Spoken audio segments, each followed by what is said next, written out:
The race was very difficult, very tough. Of course, I had two opponents, one a very seasoned campaigner, former minister, a two-term parliamentarian, and then the other is from an aristocratic family, a son of a former MP, I think a four-term MP and also a minister for about 20 years, quite groomed as a politician, and we had a very tough race. And I think the difference between the two and me, the difference was the level of community engagement. And I think that was the upper hand that I had over them.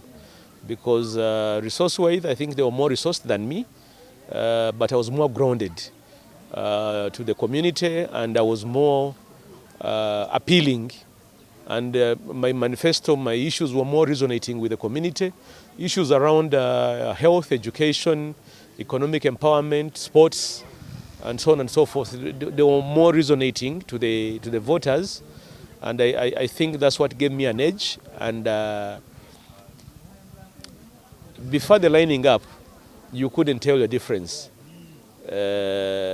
Although I was ahead from day one, but eventually I had thought people had caught up.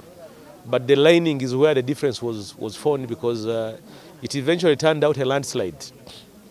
Because I picked 8,500 votes, while my colleagues, the nearest, had 2,700 and the other 2,400. So it turned out to be a landslide, but I thank my opponents for giving me a worthy competition, and I think now that competition is behind us. As an NRM flag bearer, I look forward to upcoming elections for all the other elective positions available, and we look forward to assembling an NRM team of flag bearers right from the 3 or 4 constituencies: Buruli, Bujenje, the district woman MP, municipality, together with the district LOC5 chairman, the mayors, and the other councillors. We look forward to having an NRM team, and we hope that team can also help us to solidify the vote of President Yoweri Museveni as our presidential candidate. Nobody has announced as an independent. I think they are great Democrats. I expect them to consider not come as independents. Yes, it is true the seat is currently with FDC, but NRM is the most dominant party here. So I am thinking, and you would think that the seat is ready to be reclaimed again. In terms of sport, I think the government has done very well for this region. The Hoima City Stadium is being handed over in November, and it's going to be the most modern facility in Uganda right now, even better than Nambole.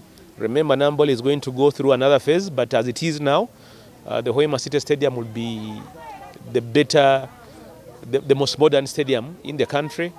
Alongside it is coming another 4 training grounds, Masindi Stadium being one of them, and they will be starting this July.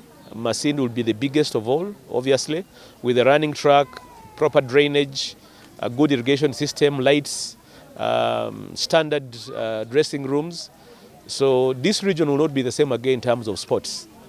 As you are aware, there is also discussions going on with the Church of Uganda, especially Bunyoro Kitara Diocese, where they are talking about 100-acre piece of land around Kibaire Satito Winyi Secondary School that will be given to government to set up a national sports academy again in this region. So in terms of sports, not just football, but in terms of sports, this region will be the same again. If you look at the Hoima City Stadium, it is a multi-sport facility.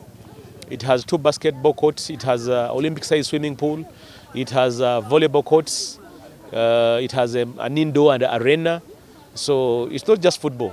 The entire sports in this region is going to change. So as a member of the AFCON Local Organizing Committee, but also as a member of the bidding committee that actually brought forth this investment in the region, I feel very proud.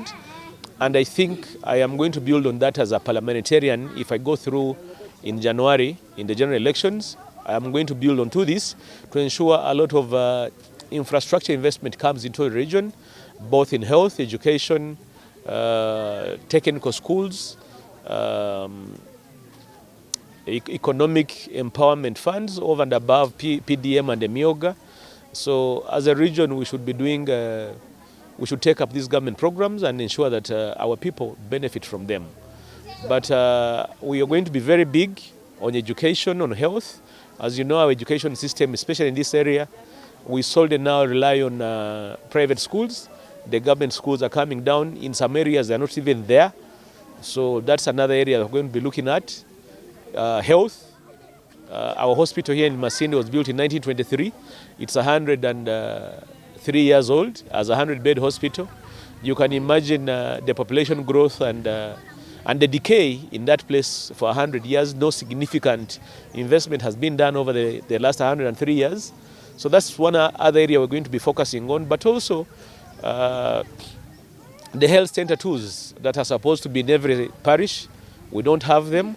So we'll be looking at upgrading some of our existing health center 3s to health center 4s, but also set up health center 2s in the parishes that don't have, such that our mothers do not struggle a lot to take children to hospital, but also during the antenatal visitations.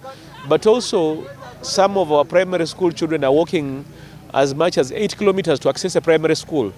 So that's another area that we'll be looking at to ensure that there is investment in education, not just at higher level at Bunyoro University or secondary school, but also at primary level. So that a lot of our children don't miss out on the universal primary education.